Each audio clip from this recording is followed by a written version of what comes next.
نوجوان عاشق رسول غازی علم الدین کا مقدمہ سب مسلمانوں کا مقدمہ بن گیا۔ عدالت کی طرف سے غازی علم الدین کی سزائے موت کا سن کر پورے ملک میں کوہرام مچنا تو لازمی تھا۔ لاہور میں بہت سے احتجاجی جلسے منعقد ہوئے۔ ہائی کورٹ میں مقدمہ لڑنے اور کسی قابل وکیل کی خدمات حاصل کرنے کے لیے چندہ مہم شروع ہو گئی۔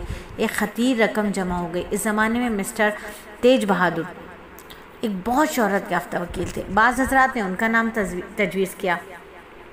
ڈاکٹر علامہ محمد اقبال کا گھرانہ ان دنوں علمی، ادبی، دینی، سیاسی سرگرمیوں کا مرکز تھا۔ علامہ اقبال خود بھی غازی علم الدین کے بڑے قدردان تھے، اس لیے انہیں بھی اس مقدمے سے گہرا لگاؤ تھا۔ اکثر رات کو ان کے ہم اثر دوستوں کی مجالس میں غازی صاحب کے مقدمے کا ذکر ہوتا۔ علامہ اقبال کی خدمت میں جب باقاعدہ یہ معاملہ پہنچا تو آپ نے فرمایا کہ بلا شبہ سر تیج بہادر ایک شہر آفاق وکیل ہیں اور عربی کے بہت بڑے اسکالر بھی، مگر میرے خیال میں اس کیس کے لیے محمد علی جناح بہتر وکیل ہوں گے۔ سیشن کورٹ کے فیصلے کی مصدقہ نقل حاصل کر کے نامور وکلاء نے اس کے بغور مطالعے کے بعد ہائی کورٹ میں اس فیصلے کے خلاف اپیل دائر کر دی، اور علامہ اقبال کے مشورے سے علم الدین ڈیفنس کمیٹی کے معززین نے بمبئی میں محمد علی جناح سے رابطہ کیا اور اس کیس کی پیروی کے لیے انہیں قائل کر کے لاہور لے آئے۔ لاہور کے معروف ماہر قانون mister Farrukh Hussain barrister at law ان کی معاونت کی۔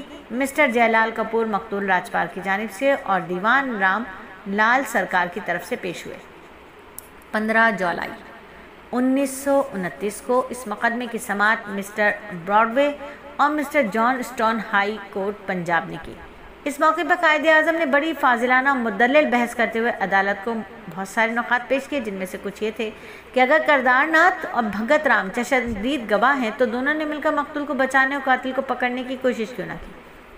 کردار ناتھ اور بھگت رام کی شہادت اس لیے بھی غیر مؤثر ہے کہ دونوں مقتول کے ملازم ہیں۔ تھانے کی FIR میں بھگت رام کی موجودگی کا کوئی ذکر نہیں ہے، اس لیے یہ شہادت غیر مؤثر ہے۔ مقتول نے تحریر کے ذریعے مسلمانوں کی عظیم ترین مقدس ہستی حضور صلی اللہ علیہ وآلہ وسلم کی توہین کی ہے، جسے کوئی بھی مسلمان برداشت نہیں کر سکتا۔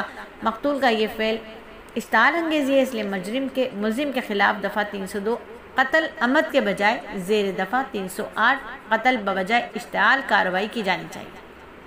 ملزم کی موت کے بجائے زیادہ سے زیادہ 7 سال کی قید دینی چاہیے۔ استغاثہ کی کہانی کے مطابق مجرم نے چھرا آتما رام دکاندار سے خریدا ہے۔ آتما رام بہت بوڑھا ہے، اس کی نظر کمزور ہے، ملزم کو باقاعدہ شناخت نہیں کر سکتا۔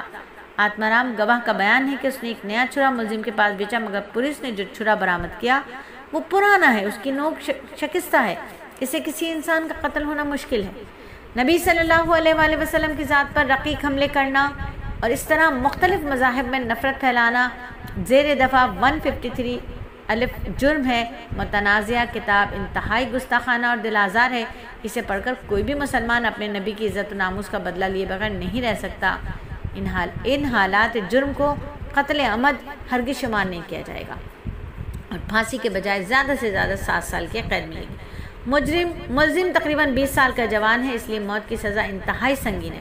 قائد اعظم کے دلائل بڑے مدلل تھے۔ حقائق بیان کرنے کے بعد مقتول کے وکیل مسٹر جے لال کپور نے دلائل دی جو غازی علم الدین کی اپیل کے خلاف اور ان کی موت کی سزا بحال رکھنے کے حق میں تھے۔ چنانچہ حکومت میں تمام لوگ سندھ یا سکھ تھے، ہندو یا سکھ تھے، اس لیے رحم کی اپیل کے خلاف انہی کا زور چل رہا تھا۔ فریقین کے دلائل سننے کے بعد حاضرین کو کمرہ عدالت سے باہر نکال دیا گیا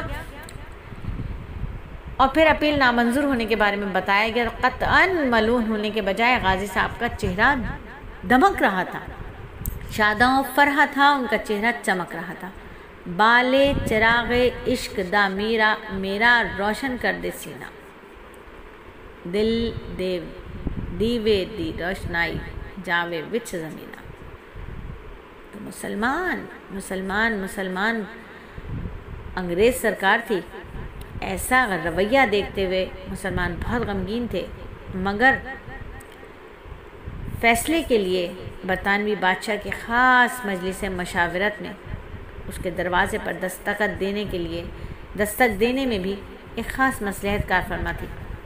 اور ادھر سید عطا اللہ شاہ بخاری تو ابتدا ہی سے مقدمہ بازی کے خلاف تھے۔ وہ چاہتے تھے کہ غازی علم الدین اور عدالت کو ان کے حال پر چھوڑ دیا جائے، کیونکہ اس معاملے میں اپیل گناہ ہے اور غازی علم الدین کو ایسی حسین موت کی آغوش سے چھین لینا غازی علم الدین کی ذات پر بڑا ظلم ہے، مگر علامہ اقبال اور دیگر کی رائے تھی کہ اگر اپیل نہ کی گئی تو غیر مسلم اس کا مطلب یہ نکالیں گے کہ علم الدین لاوارث ہے، پوری حجت کرنی ہے، پوری قانون کارروائی ہونی چاہیے۔ لندن کونسل میں اپیل کے لیے کوئی خاص اخراجات درکار تھے، جس کے لیے فوری طور پر چندہ جمع کیا گیا، پھر اپیل کا مسودہ قائد اعظم کی نگرانی میں تیار ہوا۔